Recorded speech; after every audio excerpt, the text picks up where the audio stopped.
السلام عليكم بنات، كي دايرين؟ لاباس عليكم؟ كلشي بخير. اليوم جيتكم فيديو جديد، غادي نحضر معكم واحد الكيكه اللي كتجي بالليمون والحامض، زوينه ديال هذا البرد وكتجي سهله في التحضير. المقادير سهله، نخليكم مع المقادير البنات. عندنا واحد زلافه ديال دقيق الفورص، عندنا 3 خمارات وفاني وحده، 3 ديال البيضات كبار، عندنا واحد الليمونه وحامضه، قشور ديال الليمونه الحامضه، كاس ديال الماء، نص كاس ديال الزيت، كاس لاروب ديال السنيده، وعندنا واحد الياغورت فاني. عندنا هنا نص خيط الزوا كناخذ غير الماء ديالها. اي فوالا البنات، هادو هما المقادير ديال الكيك ديالنا. نخليكم مع التحضير. فوالا البنات، كيف ما كتشوفوا معايا غناخذ الخلاط ديالي ياك. غادي نديرو 3 ديال البيضات، بسم الله.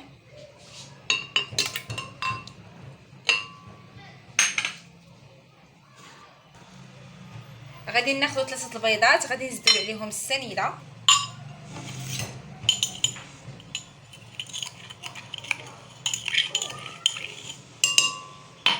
غادي نديرو كاع السوائل والزيت، وغادي نديرو هاد الكاس ديال الماء، وغادي نديرو دانون،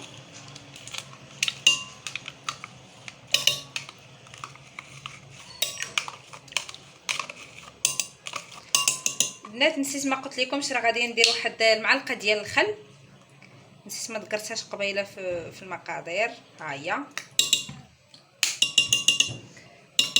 غادي نزيدو هاد القشور ديال الحامض والليمون، ونزيدو هاد الميها ديال نص خيط الزوا. كيف ما كتشوفوا البنات المقادير ديالي ها هما. غدا نديرهم في الخلاط، خصهم يتخلطوا مزيان. اي ابخي غادي نزيد عليهم الدقيق ونزيد عليهم الخمارات والفاني. اي فوالا البنات، ها هو الخليط ديالي وجد. دابا غادي نكبوه في هذا الاناء، غادي نزيدو عليه واحد الفاني،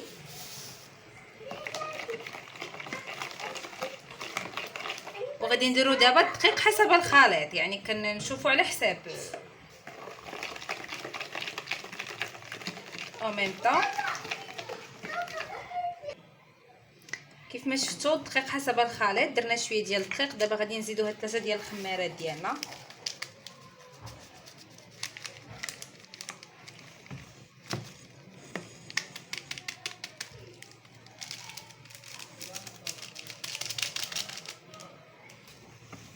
وكنزيدو الدقيق. المول ديالي راه ديجا وجدتو، درت فيه دهنتو بزويته ولا زبيده اللي عندكم، وشويه ديال الدقيق. كيف ما كتشوفوا هو المول ديالي راه واجد مدهون مقاد صافي.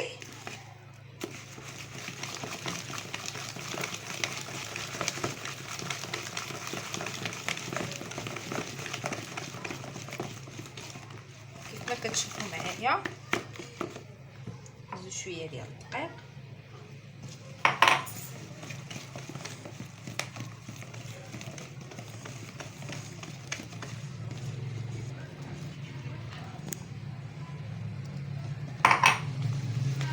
كتجي زوينه البنات هاد الكيكه.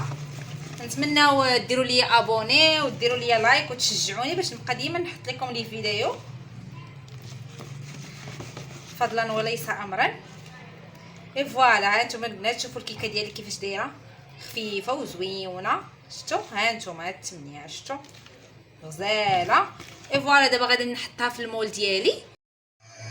اي فوالا البنات، الكيكه ديالي انا حطيتها في المول. غندخلها للفرن على درجه الحراره تكون متوسطه، وخليكم معايا باش تشوفوا النتيجه النهائيه ديال الكيك. فوالا البنات، الكيكه ديالي ها هي وجدات. كيفاش كتجي غزاله، كتجي مفشفشه وزوينه، وطالعه منها واحد الريحه ديال الليمون وديال الحامض. غزاله ما شاء الله. نتمنى تجربوها البنات، وما تبخلوش علينا بلايك ببارطاج الفيديو، وديروا لي ابوني، ونخليكم على خير وتهلاو في راسكم.